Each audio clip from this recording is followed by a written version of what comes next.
Welcome back जी, welcome back to Geo election headquarters. यहाँ को मसला हो गया, हम सेटल कर रहे हैं। Let's go. नहीं, don't cut to him, don't cut to him, cut to us. छोटा मोटा मसला तो होता रहता है कि every time we come back हमारा पैनल नहीं आप देख सकते, लेकिन पैनल जो है वो बढ़ता चला जाता है। एवरीथिंग सेटल जी, एवरीथिंग इज सेटल नाउ। दिखा दें प्लीज हमारा पैनल माशाल्लाह और फैल गया हमारे दाएं और बाएं जानिब दोनों तरफ। और इससे पहले हम पाकिस्तान पीपल्स पार्टी की सियासत की बात कर रहे थे। इस घंटे में हम जितना भी मुख्तसर वक्त मिलेगा पीटीआई की सियासत की बात करेंगे, पीएमएलएन की सियासत की बात करेंगे, प्रैग्मेटिक और रियलिस्टिक पॉलिटिक्स की बात हो रही थी। ये भी हकीकत है, अब तो आया है कि पीटीआई के मानी का एक 10 साल या वड़ाइद साहब के मुताबिक 12 साल मंसूबा था।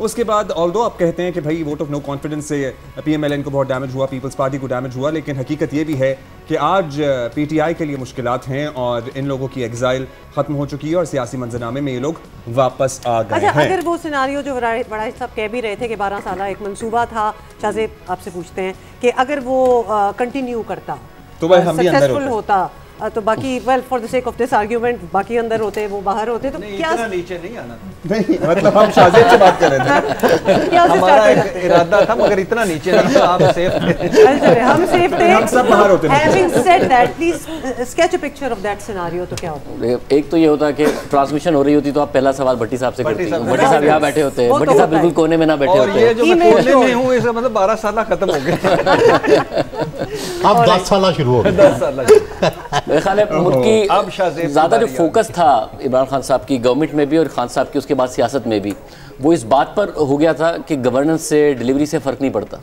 आप झूठ बोलें, उस झूठ को दोहराएं और इससे पहले कि वो झूठ एक्सपोज हो एक नया झूठ बोलें और फिर उस झूठ को फैलाएं। उन्होंने बाद में हुकूमत जाने के बाद भी यही पॉलिटिक्स की और जब वो गवर्नमेंट में थे तब भी यही पॉलिटिक्स करते थे। आपको याद होगा 2018 में खान साहब गवर्नमेंट में आए तो खान साहब कहते थे कि जो 6% की ग्रोथ दिखाई है नून लीग ने, इसके अलावा जो इन्होंने महंगाई कम रखी, ये सब एक तरफ है, एक ही बीमारी है और वो है करंट अकाउंट डेफिसिट। ये बहुत ज़्यादती करके गए मुल्क के साथ, मैं ये ठीक करके जाऊँगा। और उन्होंने 3 साल ना ग्रोथ थी, कुछ नहीं हो रहा था, मगर कहते हैं मैंने करंट अकाउंट डेफिसिट कंट्रोल कर लिया है। आखिरी साल में उन्होंने हमें बताया कि करंट अकाउंट डेफिसिट तो बहुत बढ़ा दिया मैंने, ट्रेड डेफिसिट भी बहुत बढ़ा दिया मैंने, मुल्क को डिफॉल्ट के करीब ले गया मैंने, मगर 6% की तरक्की दिखाई है मैंने। यानी कि जिस हाल में जिस पर वो क्रिटिसाइज़ करते थे, क्योंकि मसला ये था कि आपने जो रोज़ाना के टॉक शो के हिसाब से और रोज़ाना की न्यूज़ हेडलाइन के हिसाब से वो हुकूमत चला रहे थे अपनी, कि आज मैंने हेडलाइन क्या होनी चाहिए, आज अगले दिन अखबार की हेडिंग क्या होनी चाहिए, इसी बात बुनियाद बना के उनके जो मुख्तलिफ रहनुमा थे प्रेस कॉन्फ्रेंस करते थे, इसलिए गवर्नेंस पर कोई तवज्जो थी नहीं। और जब हुकूमत गई उन्होंने फिर ये साबित भी किया, जो हम पहले भी बात कर रहे थे, अप्रैल में खान साहब की हुकूमत जाती है, उससे पहले सारे बाई इलेक्शन आ रहे थे। खान साहब 3 महीने बाद बाई इलेक्शन होते हैं और खान साहब तकरीबन सारे बाई इलेक्शन जीत जाते हैं। उन 3 महीने में पीडीएम की बुरी परफॉर्मेंस नहीं थी, उन 3 महीनों में खान साहब ने एक झूठ बोला, उस झूठ को गढ़ा और उसके बाद उसको बार बार रिपीट किया। फिर एक झूठ से आगे निकलती थी कौम, एक और झूठ बोलते थे और वो बार बार झूठ बोलते गए, उसको रिपीट करते गए और आवाम को बताते गए कि जी अमेरिका की साजिश के तहत मेरी हुकूमत गिराई गई थी। उस वक्त तक सुप्रीम कोर्ट का फैसला आ चुका था और उस 5 रुकनी बेंच ने फैसला दिया, जिस बेंच में जस्टिस एजाजुल हसन, जस्टिस मरता बंदियाल, जस्टिस मुनीब अख्तर शामिल थे, जिन्होंने मेजॉरिटी फैसले उनके हक में दिए थे। उन्होंने बताया कि कोई अमरीकी साजिश का आपने ना कोई सबूत दिया, आपने गलत इल्ज़ाम लगाया, गलत अंदाज में असेंबली तोड़ी, आपने जो आपके खिलाफ नो कॉन्फिडेंस आई थी उसको गलत किया।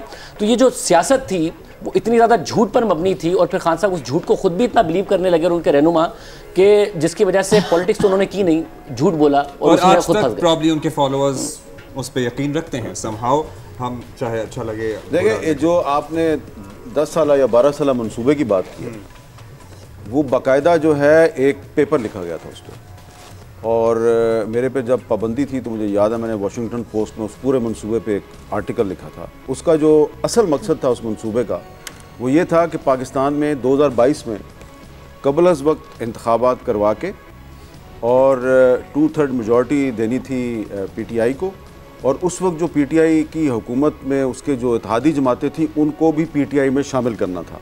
और इसके लिए इमरान खान साहब ने कुछ पार्टियों की लीडरशिप से बात भी की कि आप शामिल हो जाएं, काफ लीग से बात की, बीएपी से बात की, और जब उसको 2/3 मेजॉरिटी मिल जाती तो फिर उस असम्बली के ज़रिए उन्होंने ये जो 1973 का आपका आइन है इसको मुकम्मल तौर पे इसको ख़त्म करके और पाकिस्तान में एक सदारती तर्ज़ हुकूमत को नाफिज करना था।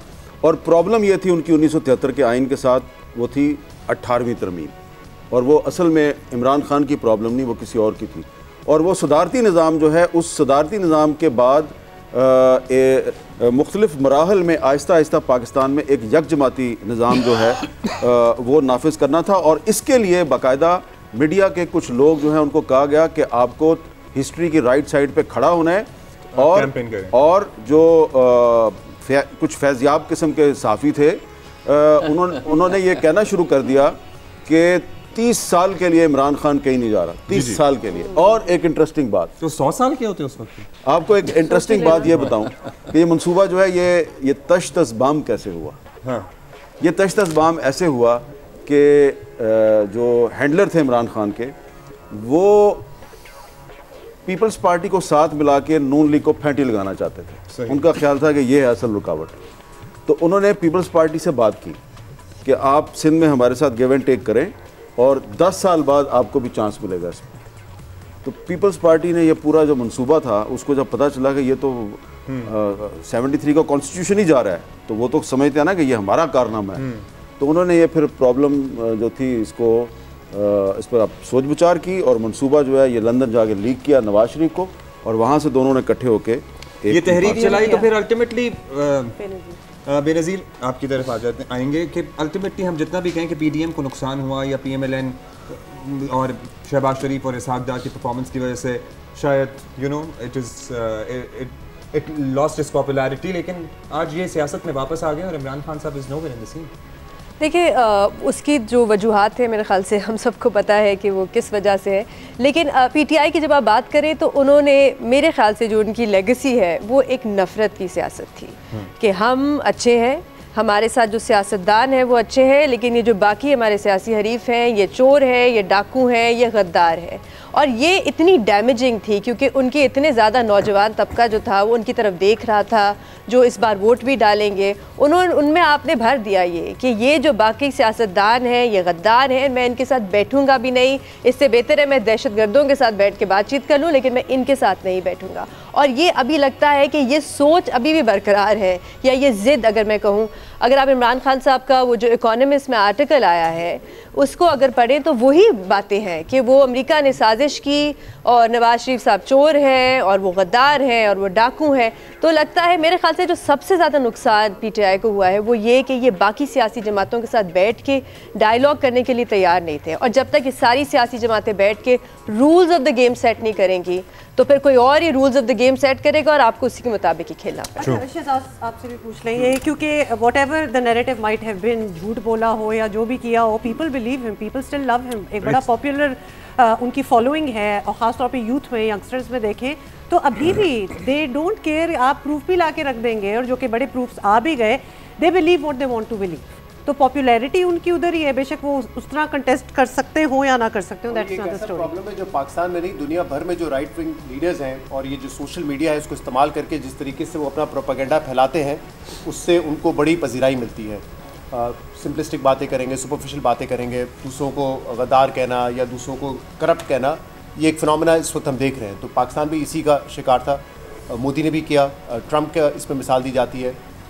तो ये मिसालें तो आपको मिलेंगी, लेकिन मेरी नज़र में जो पहला साल था तहरीक इंसाफ का, वहाँ पे उन्होंने ये दिखाना था कि हम दूसरी पार्टी से बेहतर परफॉर्म कर सकते हैं। अगर उनकी तनकीद ये थी कि ये नून लीग वाले प्रोजेक्ट बनाते हैं, मंसूबे बनाते हैं और उसमें वो करप्शन करते हैं, खाते हैं, तो वो इससे बेहतर, इससे सस्ते से एफिशिएंटली मंसूबे लगाते हैं, चाहे वो मेट्रो के हों, चाहे वो रोड नेटवर्क के हों, चाहे वो पावर प्लांट्स हों, उससे बेहतर करके दिखाते हैं। लेकिन पहला साल इतना बुरा गुजरा जिसके बाद हमने देखा 8-9 महीने के अंदर जो हाल किया उन्होंने मईशत का, उसके बाद वो फायर फाइटिंग करते रहे और तवज्जो उन्होंने अपनी, क्योंकि उनकी जो परफॉर्मेंस थी उस पर तवज्जो हटाने के लिए फिर इस चीज़ में ज़्यादा तेज़ी आई कि जो अपने मुखालफिन हैं उनको अरेस्ट करो, ताकि कम से कम ये जो बयानिया था कि हम जब आएंगे तो करप्शन को ख़त्म करेंगे, इन सारों को जेल में डालेंगे, कम से कम अपने वोटर्स को हम वोट डिलीवर करके देते रहेंगे। उसके पीछे एक वजह मेरे ख्याल से ये थी क्योंकि वो परफॉर्म नहीं कर पा रहे थे। आपने देखा था 9 महीने में असद उमर, फवाद चौधरी वगैरह ये सारे रिप्लेस कर दिए थे, बल्कि बहुत जल्दी में फवाद चौधरी साहब क्योंकि उस वक्त अपने मनसब पे नहीं थे, उनको साइंस की वजाहत दे दी थी, तो सोहेल वड़ाई साहब को उन्होंने एक इंटरव्यू में कहा था कि अब हम शायद फायर फाइटिंग ही कर सकें।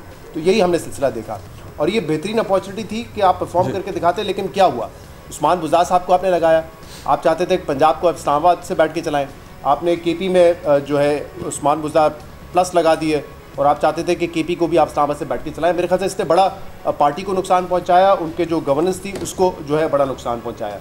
और आप ये देखें कि उस्मान बुज़दार की जो परफॉर्मेंस थी 2022 तक, मुझे तो लगता है कि तहरीक इंसाफ ने पंजाब जो है वो प्लेट में रख के दे दिया था नून लीग को कि इस टर्म कंप्लीट करने के बाद हमारा नामो निशान मिट जाएगा। जैसे इलेक्शन हो रहे थे, नहीं जैसे हम बाय इलेक्शंस भी थे, लेकिन जैसे हम पीपल्स पार्टी के भी देख रहे थे कि 2013 से 18 में वो 7 सीटों पे आ गए थे पंजाब में।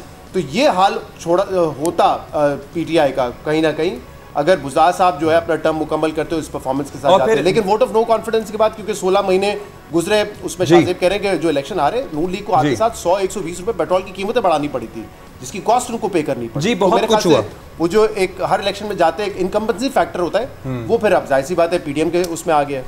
वड़ाइद साहब, और इसके अलावा बेनज़ीर ने भी जिस तरह पॉइंट आउट किया, परफॉर्मेंस की बात भी एक तरह जो हमारे माशरे को नुकसान पहुंचा, नफरत और तकसीम की सियासत से, मतलब गालम गलोच का कल्चर हो, ऑनलाइन हरासमेंट हो, फिर सहाफ़ियों को जुमले कसने हों, या फिर ख़ानदानों में रिफ्ट तक बात पहुंच गई, वो भी तो है एक हकीकत। देखें, इमरान खान की सियासत के दो पहलू हैं। एक तो पहलू ये है कि मुझे तो सबसे ज़्यादा उनसे इख्तलाफ इस बात पर है कि वो डेमोक्रेसी के नाम पे वज़ीर आज़म बने, लेकिन बिल्कुल वो डेमोक्रेट नहीं थे। वो इस्टेब्लिशमेंट के साथ और इस्टेब्लिशमेंट के भी चंद लोगों के साथ साजिश करके वज़ीर आज़म बने। मसलन क्या ये सच नहीं है कि 3 ISI के सरबराहों ने जब वो धरने दे रहे थे उनकी सपोर्ट की? क्या ये सच नहीं है जनरल पाशा, जनरल ज़हीरुल इस्लाम ने ये सारा कुछ करवाया? क्या ये सच नहीं है कि जनरल फैज़ हमीद, जनरल बाजवा और इमरान खान मिले हुए थे? जो 12 साल की हुकूमत थी, 6 साल बाजवा साहब ने चलाने थे, 6 साल जनरल फैज़ हमीद ने चलाने थे, और साथ इमरान खान को आगे रखना था। अगर ये सब कुछ था तो फिर डेमोक्रेसी कहाँ थी? ये सारा कुछ तो एक साज़बाज़ थी। ये मेरा सबसे बड़ा इख्तलाफ है। लेकिन अब आप देखें उनकी बदकिस्मती कि जिस जनरल को वो जनरल नहीं रहने देना चाहते थे, ISI हटाया, वो आर्मी चीफ बन गया। जिस जस्टिस को वो जस्टिस नहीं रहने देना चाहते, वो चीफ जस्टिस बन गया। और जिस शख्स को उन्होंने जेल में रखा और उसको सजाएं देना चाहते थे, वो वज़ीर आज़म बनने वाला है। तो ये अब एक तकदीर का आप इसको उलट फेरी कह सकते हैं कि भाई जो कुछ उन्होंने चाहा था सब कुछ उसके उलट हो गया। लेकिन जो सब कुछ चाहा था वो भी गलत था, और अब भी उनके लिए बेहतरीन तरीका, अगर इतनी पॉपुलर जमात है, इतनी सपोर्ट है, यूथ है, ओवरसीज़ हैं, खुदारा डेमोक्रेटिक स्ट्रगल की तरफ आए। और वज़ीर आज़म कौन बनने वाला है ये तो वैसे अभी फैसला 8 फरवरी को नहीं, खुदारा वो अपनी पार्टी को डेमोक्रेटिक वैल्यूज़ पे लेके आए। बहुत खूबसूरत बात है। हम ह्यूमन राइट्स की बात करें, आप डेमोक्रेटिक राइट्स की बात करें, कॉन्स्टिट्यूशन की बालादस्ती की बात करें, मीडिया को उन्होंने कितना तंग किया, क्यों किया, किसके कहने पे किया, मीडिया के फाइनेंशियल रिसोर्सेज बंद किए, कौन था उसका जिम्मेदार? ये सारा कुछ तो पूछना चाहिए ना। जी वड़ाइद साहब, बड़ी अपॉर्चुनिटी लॉस्ट, मतलब उनको बड़ा मौका मिला जो कि वो बहुत कुछ कर सकते थे। लेकिन यहाँ मैं एक फिक्रा और भी कहना चाहता हूँ, जो कुछ उनके साथ हो रहा है हम उसको भी सपोर्ट नहीं करते। उसकी वजह यह है कि जो उन्होंने किया वो भी गलत किया, लेकिन जो कुछ आज उनके साथ हो रहा है वो भी गलत है। क्योंकि एज ए डेमोक्रेट ज़्यादा नहीं हो गया, एज ए डेमोक्रेट मैं ये समझता हूँ कि हमारा फ़र्ज़ है कि चाहे कोई हम पे छुरियाँ भी चलाए, लेकिन जब उस पे छुरी चले तो हमें आवाज़ उठानी चाहिए। तो उन्होंने छुरियाँ तो चलाई हैं हम पर, लेकिन हम उन पे एक छुरी का वार भी हमें अच्छा नहीं लगता। साफी साहब से ये पूछना है क्योंकि हम अपॉर्चुनिटीज की बात कर रहे हैं और कितनी अपॉर्चुनिटीज उन्होंने लूज की। KP could have been an example, मतलब एक अगर वो मॉडल दिखाते कि मैं क्या कर सकता हूँ, क्या डिफरेंट कर सकता हूँ, मौका उनके पास बहुत पहले से था, तो केपी के साथ वो कुछ अच्छा कर सकते थे और एक मॉडल पेश कर सकते थे कि this is what I intend to do with the rest of the country. KP में भी कुछ नहीं हुआ। केपी में भी उन्होंने अपनी रिवायत को बरकरार रखा, क्योंकि जो जिस उस पर एहसान करता है तो वो सबसे ज़्यादा नुकसान उसको पहुंचाता है। तो केपी ने उन पे ज़्यादा एहसान किया था, तो सबसे ज़्यादा बेड़ा उन्होंने केपी का इस हद तक गर्क किया है कि जिस तरह मैंने पहले भी अर्ज़ किया था कि मुल्क की क़याम पाकिस्तान से लेके इनकी हुकूमत तक जितना कर्ज़ा सूबे पे चढ़ा था वो उतना कर्ज़ा सिर्फ इनके दौर में चढ़ गया। फिर वहाँ के कल्चर को तबाह कर दिया गया और वहाँ पे इस वक्त माशी दिवालियापन का ये आलम है कि तनख्वाहें सरकार के लोगों की अदा नहीं की जा सकती। लेकिन एक बात मैं और वाज़ेह करना चाहता हूँ कि ये एक मंसूबा नहीं था, 2 मंसूबे थे। एक मंसूबा 12 साल का था जो इमरान ख़ान को वज़ीर आज़म बनवाने का था, और दूसरा मंसूबा फिर जनरल फैज़, जनरल बाजवा या इमरान ख़ान और इन लोगों का था। और उस वक़्त का जो DGI SPR था, वो जो भी उनसे मिलता तो उससे कहता कि मुझसे कागज़ पे लिख के ले लो कि 10 साल के लिए इमरान ख़ान कहीं नहीं जाएगा और मैं यहाँ से फ़लाँ जगह पे जाऊँगा और मैं यहाँ से फ़लाँ जगह पे जाऊँगा।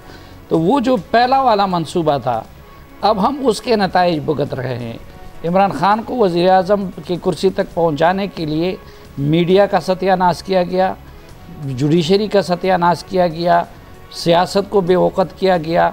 ये जो हम कहते हैं कि बड़े बोने जो हर फील्ड में थे, उनको बढ़ा के बड़ा बुत बना दिया गया, और जो बड़े बड़े बुत थे अपनी मेहनत से बने हुए थे, उनको मार मार के बोने बना दिया गया। इसलिए कुछ लोग अब ये भी समझते हैं कि भाई अदल का तकाजा ये है कि जो इम्बैलेंस वो ले आए हैं मैदान सहाफ़त में, मैदान सियासत में, मैदान अदालत में, पहले उस बैलेंस को माजी के बैलेंस पे ले जाएं, तो उसके बाद लेवल प्लेइंग फील्ड की बात होगी। अच्छा जी, भट्टी साहब की तरफ जाएंगे, इनकी तबीयत पहले पूछो। छोड़े ब्रेक लेने दो। इतनी बात हो गई है, इतनी बात हो गई है। एक तो पहले कोने में बिठा छोड़े भट्टी साहब, ये ना कहें कोना नहीं, मेरे से लाइन शुरू हो रही है। आपसे लाइन मैं ऐसे पॉजिटिव लेता हूँ, ऐसे पॉजिटिव और बूझ निकालो और निकालो। सवाल का इंतजार न करें, बस बोलना। आप बताइए कि वक्त हमारे पास बहुत कम है। सवाल आपको पता ही है, पाकिस्तान तहरीक इंसाफ की सियासत। मैं सोच रहा हूँ आप सारे को व्यूज सुन के कि इमरान खान के से पहले पाकिस्तान कितना खुशहाल था, दूध और नहरें, शहद की नहरें बह रही थी, इस्टेब्लिशमेंट और जमहूरी लोग एक दूसरे को जफियाँ मार रहे थे, और जमहूरियत सर पे चढ़ के बोल रही थी, और इतनी मोहब्बत थी, सहाफ़त सियासत आज़ाद थी। और क्या खूबसूरत अचानक एक शैतान और एक विलन आ गया, उसने इधर तैस उधर तैस इधर तैस करके ख़त्म कर दी। इसमें कोई शक नहीं। और वो आपका वो जो आपने कहा 100 साल, इमरान खान को महातीर मोहम्मद पसंद था, और इमरान खान की सेहत माशाल्लाह ठीक है। 100 साल वो 30 साल मंसूबा हो भी जाता तो फुल हो जाना। अच्छा, 2-3 चीज़ें थी एक खैर से जो नहीं करनी चाहिए, जो मेरे ख्याल से, बाकी सारी तो इनसे, ये जो आज आप जिनके जश्न में हम बैठे हैं, एक फॉर्मेलिटी रह गई 8 फरवरी को, जो चौथी मरतबा हम जिस बादशाह को कंधा देना है हमने, नहीं तो एक कौमी असम्बली ना, कौमी असम्बली से ना निकलते, सूबाई असम्बली ना तोड़ते, और फौज से ना लड़ते, और मेरे पे पाबंदी ना लगती, और फौज से ना लड़ते, और वही फौज से कह रहा हूँ ना, फौज से ना लड़ते। तो ये अगर ये 3 काम ना करते तो बिलीव मी आज भी होते। और ये जो पार्टी दूसरी है ना, इमरान खान की मकबूलियत उसकी अपनी वजह होगी, लेकिन ये जो दूसरी पार्टी है ना, जब नवाज शरीफ साहब, मौलाना साहब, जरदारी साहब खड़े होते हैं तो इनो पी के भी हजम नहीं होते। भट्टी साहब तो दिल के फपोले फोड़ते रहेंगे, ये तो आपको पता ही है। जज्बात कहाँ से आ रहे हैं, उभर के, उमड़ के। हमें एक ब्रेक लेनी है, मुख्तसर सी वापस आ रहे हैं थोड़ी देर में।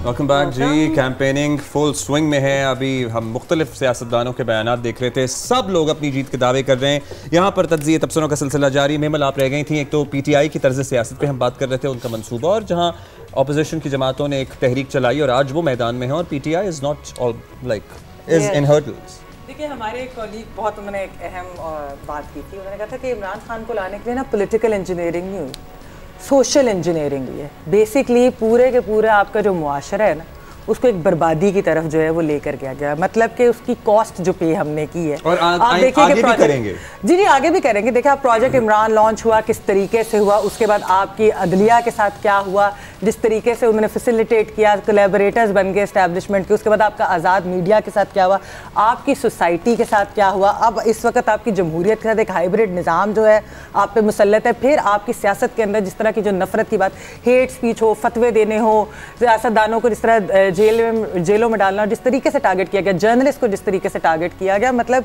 कोई इसकी मिसाल इस तरीके से नहीं मिलती। लेकिन कोई रूल्स ही नहीं थे उनको लाने के लिए, तो वो कॉस्ट हम आज तक पे करें, क्योंकि अब ये हाइब्रिड निज़ाम आसानी से जाने वाला तो है नहीं। तो ये जो चीज़ है ये मेरे ख्याल में जो दूसरी जमातों से एक मुख्तलिफ हुआ, आपने कहा दूसरी जमातों की बात करें, भट्टी साहब दूसरी जमातों की बात कर रहे थे कि जी ज़ाहिर बात है खान साहब ने एक पूरा नैरेटिव भी बनाया कि वो इतनी बुरी थी। उनके आप जो है देख लीजिए 88 से जो 99 तक 11 साल उनके देख लीजिए, इसमें 1.5 साल इस तरह मिला हो गया। फिर आप 2008 से 2018 तक देख लीजिए, पीपल्स पार्टी और नून इतना मिलायन किया उन जमातों को। लेकिन हमारी जो इधर चीज़ें हैं, मतलब वो 18वीं तरमीम हो, वो इंफ्रास्ट्रक्चर हो, वो बहुत सारी ऐसी जो चीज़ें, पार्लिमानी हो, जमहूरियत हो, चार्टर ऑफ डेमोक्रेसी, इस तरह की बहुत सारी चीज़ें उन्होंने हमें दी, लेकिन बुरा उनको कहते हैं। और खान साहब जिन्होंने 3.5 साल में, मुझे बताइए कि क्या हम उनकी गवर्नेंस पे, उनकी परफॉर्मेंस पे बात करते हैं, हम उनकी पॉपुलैरिटी पे तो बात करते हैं। पॉपुलर तो देखें मोदी भी है। मैं इंडिया में रहती होती तो क्या मैं मोदी को सपोर्ट करती जिसकी डिवाइसिव पॉलिटिक्स है? मैं अमेरिका में रहती होती तो क्या मैं ट्रंप को सपोर्ट करती? मैं इस मुल्क में रहती हूँ तो क्या मैं एस्टैब्लिशमेंट को सपोर्ट करती हूँ? तो उनकी जो पॉलिटिक्स में मुदाखलत है, तो ये चीज़ें बहुत अहम है, हमें ये चीज़ें माननी चाहिए, हमें थोड़ा फेयर होकर बात ये करनी चाहिए। ये तौजी दी जाती है कि भाई तब भी तो हुआ था, अब भी अगर कुछ हो रहा है तो क्या हुआ, ये तौजी तो ठीक है, लेकिन ये हम इस तौजी को नहीं सपोर्ट करते या इस आर्गुमेंट को नहीं सपोर्ट करते। देखिए अब इलेक्शन को चंद घंटे रह गए। जी बिल्कुल। और बहुत सारी शिकायत आ रही हैं गुजरात से, मंडी बावलदिन से और जगहों से कि जहां कैंडिडेट्स जो हैं उनको या उनकी फैमिलियों को अगवा किया जा रहा है और मोस्टली वो पीटीआई के हमायत याफ्ता है। तो गुजारिश ये है सबसे कि भाई इलेक्शन की जो फेयरनेस होती है वो इन वाक़यात से ही मुतल्लिक होती है। अब मेरा ख्याल है अब तो लोगों ने फ़ैसला कर लिया हुआ है, अब जो होना है वो कल हो जाएगा, तो ये चीज़ अब स्टॉप नहीं। लेकिन एक फ़र्क है जी, 2018 में बिल्कुल ये दुरुस्त बात है कि मुस्लिम लीग नून जो है वो ज़ेर ताब थी, लेकिन उसको शेर के निशान पे इलेक्शन लड़ने की इजाज़त थी। 2024 में जो तहरीक इंसाफ है वो उसके पास ना सिर्फ ये कि शेर का निशान नहीं है, बल्कि उसके जो उम्मीदवार हैं, मेरे पास उसके पास बैट का निशान नहीं, और मेरे पास एक लंबी लिस्ट है इस वक्त। बहुत से लोग जो हैं वो जो ज़ेर ताब है, ज़ेर ताब नहीं, वो गायब है, उनके घर पर छापे पड़ रहे हैं। तो पीटीआई की जो ऑफिशियल वेबसाइट है हमारे मुल्क में वो 2 हफ्तों से बंद है।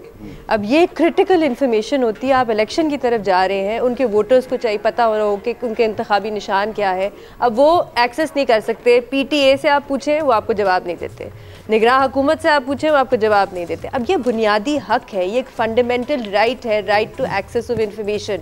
2 हफ्तों से एक सियासी जमात की ऑफिशियल वेबसाइट इस मुल्क पे ब्लॉक्ड है। तो फिर वही वक्त आएगा जैसे सलीम साफी साहब ने कहा कि जो लेवल प्लेइंग फील्ड है उसको बराबर, फील्ड को बराबर नहीं, वो लेवल प्लेइंग फील्ड अब भी नहीं हो सकता। देखें उसके तो लिए हम सबका इस पे इत्तेफाक है कि उस प्रोजेक्ट को लॉन्च करने के लिए और वज़ीर-ए-आज़म बनाने के लिए 11 साल काम किया गया था, मीडिया को 11 साल इस्तेमाल किया गया था, जुडिशरी को 11 साल इस्तेमाल किया गया था, मुआशरे को 11 साल उसमें उलट पैर की गई। इसी तरह लोगों को गिरफ्तार करना, मुखालिफिन को रुसवा करना, धरने और लॉकडाउन और फ़लाँ 3 DGISI उस अमल में बदले और वो 2-3 आर्मी चीफ उसमें बदले। अगले 11 साल नहीं करते रहना चाहते हैं। वो लोग अपनी गुनाहों की तलाफी अब उनको सिर्फ 5 महीने में करनी पड़ी। अच्छा, आप कह रहे टाइम शॉर्ट था। शाहजेब आपसे साथ ही सवाल भी जोड़ देंगे, बहुत ज्यादा साथ ही सवाल भी जोड़ देंगे। PMLN की कैंपेन 11 साल की गलतियों की तलाफी उनको करनी है सिर्फ 6 महीने में, इसलिए बात चीजें विजिबल नजर आती, वरना हम सब बैठे हुए हैं।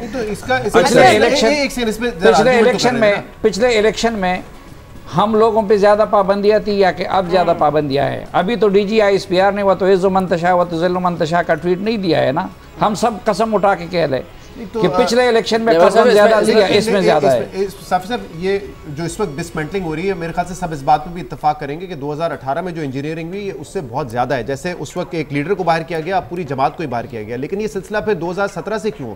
नवाज शरीफ साहब 2 दफा वजीर आजम बने, 90 की दिहाई में 2011 से शुरू हुआ था। 90 की दिहाई में नवाज शरीफ साहब ने 90 की दिहाई में सियासत कैसे शुरू की, किस तरह मजबूत हुए, 2 मरतबा पीपल्स पार्टी की हुकूमत गिराने में वो शाना बशाना थे। तो 90 की दिहाई से जो एक मजबूत होकर आया, जिसकी वजह से पंजाब को उन्होंने अपना किला बनाया, उसको भी रिवर्स करें फिर चल के, या उसको ना रिवर्स करें? क्योंकि नवाज शरीफ साहब की सियासत कैसे, नवाज शरीफ की ना हम बात करते हैं ना उनकी तहसीन करते हैं, पहले हम उनके बारे में तबसरा कर चुके हैं। लेकिन मैं आपसे ये कह रहा हूँ, क्या ये हकीकत नहीं है कि लाहौर का जलसा उनके लिए 2011-12 में ISI ने अरेंज करवाया था?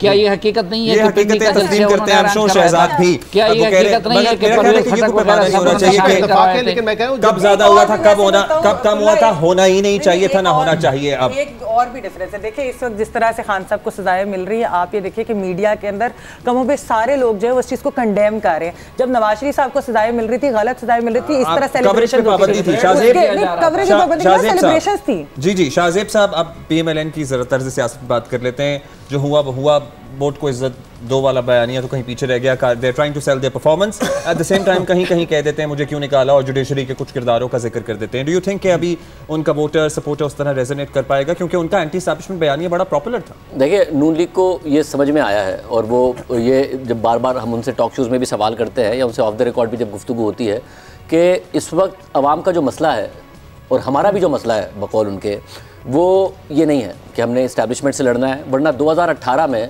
इमरान खान को वोट ना पड़ता। वो कहते हैं हमें पड़ा था 1.25 करोड़, हम बड़े एंटी इस्टेब्लिशमेंट हुए हुए थे, इमरान खान को पड़ा था 2.25 करोड़, वो इस्टेब्लिशमेंट की गोद में बैठे हुए थे।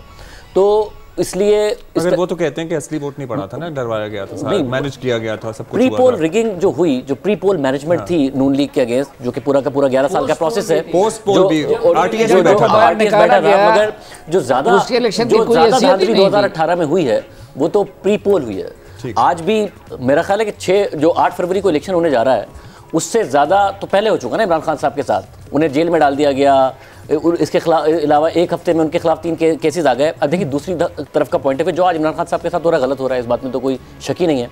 और मेमल ने बड़ी अहम बात की है, उस वक्त मीडिया चैनल सेलिब्रेट कर रहे थे जो कुछ नवाज शरीफ के साथ हो रहा था। वो अपनी बेटी के साथ जेल में जा रहे थे, सेलिब्रेशन हुआ करती थी, पैकेज चलते थे कि आप तो जेल में चक्की पीसेंगे। वजीर आजम हाउस में नवाज शरीफ साहब गए तो ऐसा लगता था जैसे कि क्या हो गया कि वहाँ पर उनके बाथ टब तक दिखाए जा रहे थे, उनके फ्रिज तक दिखाए जा रहे थे कि मुल्क का मुंतखब वजीर आजम गया। वो जो सेलिब्रेट करते थे वो आजकल नून लीग की बड़ी सपोर्ट करते हैं। ये भी जो है हामिद मीर साहब ने बड़ी बात की है। अच्छा, एक और चीज़, ये if we can take this forward, क्योंकि अभी सिर्फ 36 घंटे रह गए हैं पोलिंग स्टार्ट होने में और 4 घंटे रह गए हैं, ये सारी कैंपेनिंग भी ख़त्म हो जाएगी। पिछले इलेक्शंस में हमने मीर साहब देखा था, इलेक्शंस के रिजल्ट से पहले ही हेडलाइंस आती थी पीएम इन वेटिंग, और पीएम किसानों को पता था क्या होने वाला है। Where do we stand today? आज जो सारी पॉलिटिकल पार्टीज हैं और ऑब्वियसली कैंपेनिंग हो रही है, कहीं देखी है हमने, लेकिन फिर भी हमें कोई आइडिया है? अभी बिलावल साहब जो है उन्होंने जो तकरीर किया है लाड़कानों में, तो उसमें वो कह रहे हैं वोट पे डाका नहीं मारने दूंगा, तो वो भी एक वज़ीर आज़म के उम्मीदवार हैं। और दूसरी तरफ नवाज शरीफ साहब ने तो अखबारात में इश्तिहार छाप के अनाउंसमेंट करा दिया, ऑलमोस्ट लाइक अ हेडलाइन के ना जो लगता ही है कि हेडलाइन है, लेकिन वो हेडलाइन नहीं है। तो इसका मतलब है कि एक डिसीव करने की कोशिश की गई है पब्लिक को।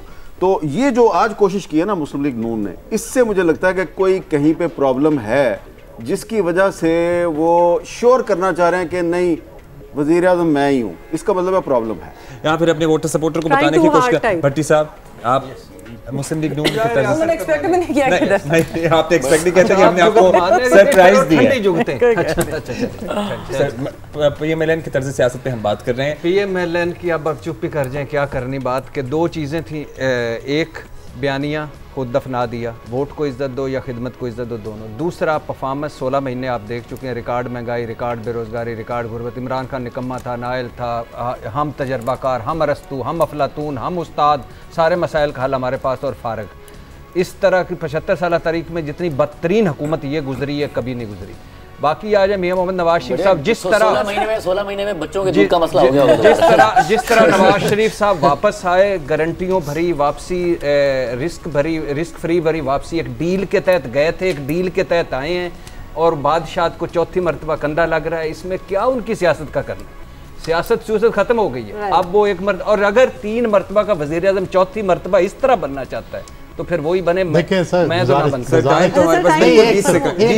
सिर्फ एक वाक़या देखें, वज़ीर आज़म या किसी पार्टी का सरबराह हमारे जैसे मुल्कों में उसकी सियासत एक ही होती है, फ़ौज के साथ तल्लुकात कैसे रखने हैं। मेरा ख्याल है ये काफी बाकी confusing चीजें बात और फिर लड़ेंगे इंशाल्लाह, थोड़ा सा टाइम। अच्छा चले जी, हम okay, यहाँ so we हम have तो to ये conclude this प्रिडिक्शन here. नहीं करेंगे क्योंकि प्रिडिक्शंस करना हमारा काम है नहीं, मतलब मेरा है। अच्छा नहीं, वो तो एक तस्बीह आप इनके हाथों में देख ही रहे होंगे, पता नहीं किस ट्रैक पे चलने के लिए। पूछे तो सही क्या पढ़े तस्वीर पे, ऑफ द रिकॉर्ड बताया था। अच्छा जी, once again, अभी 4 हमें- घंटे कौन of है तुम्हारा? कौन? 4 घंटे रह गए कैंपेन खत्म होने पीर में कौन और है तुम्हारा? 36 घंटे रह गए हैं तेरे पोलिंग का दिला दा तीर आगाज पीर। होने में। ये गुफ्तगू इन लोगों की चलती रहेगी, हम और आपसे हमारी इजाजत ऑब्वियसली लेंगे। पूरी कोशिश है कि आप सबसे अच्छा बेहतरीन फैसला करें। इसके बाद आप देख सकते हैं मीर साहब विल बी हाँ, डूइंग भी साहब, कैपिटल टॉक के साथ कुछ ही देर में इसके आपको बाद join फिर उसके बाद न्यूज़ होगी, फिर शाहजेब खानजादा का शो होगा और ये 11 मैराथन बजे- ट्रांसमिशन चलती रहेगी। 11 बजे से जियो ये सिर्फ ये बताना था कि आपका कोई शो नहीं है बट्टी साहब। 11 बजे हम हमने सबका बताया। फिर वापस और इसमें मिलेंगे। डिनर ब्रेक भी नहीं है। और मेरा ख्याल है बिल्कुल कि ठीक नहीं है। आप लोग अब्दुल्ला जब दिल announce चाहे कर आप दो कट ना। कर सकते हैं ये क्योंकि यहाँ announce पे कर दो, सर्किल अब्दुल्ला करने में हमें announce वक्त कर दो, लगेगा। इरशाद भट्टी 11 बजे आए।